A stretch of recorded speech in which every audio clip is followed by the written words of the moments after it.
This is my secret for potluck and meal prep. It is fresh, zesty, packed with flavor and bursting with summer colors. Let's make black bean avocado corn salad. First, let's get all our veggies ready. Start by dicing one tomato into small cubes. For this recipe, I like cutting everything into a similar size so you get a little bit of everything in each bite.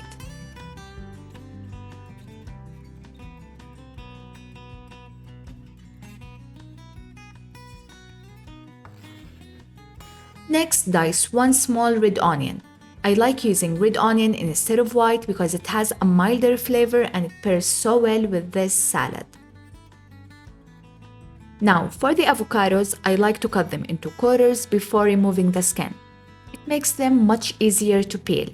Just make sure your avocados are ripe but not overripe, otherwise they will turn mushy. Then cut them into cubes.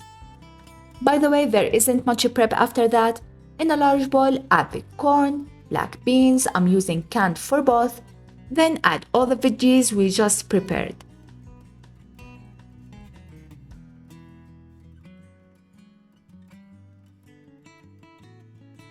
Now for the dressing, by the way, it is just as simple.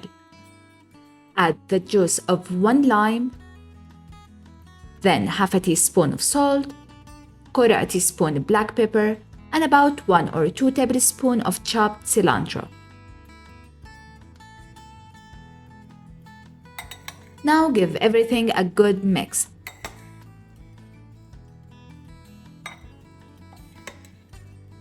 And just look at those colors, they are so vibrant, this salad is so zesty, so fresh, and this salad comes together in just few minutes. I have got one more summer salad coming. Can you guess what it is? Stick around, I'll reveal it by the end of this video.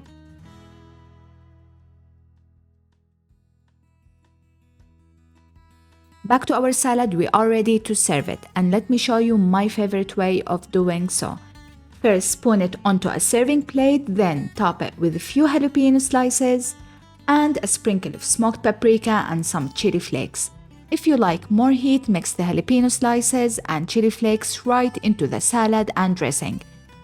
Now for the last twist for this salad is how I eat it. I really like serving this salad with tortilla chips or crackers. The combo is just so good. Today's mystery salad was a fruit salad, but honestly not just any fruit salad, it is delicious mix of sweet, salty and zesty flavors. I hope you enjoyed this recipe. If you did, give this video a like and make sure to subscribe so you don't miss any more recipes. Thank you for watching Meals by Mary, and I'll see you in the next one. Bye bye!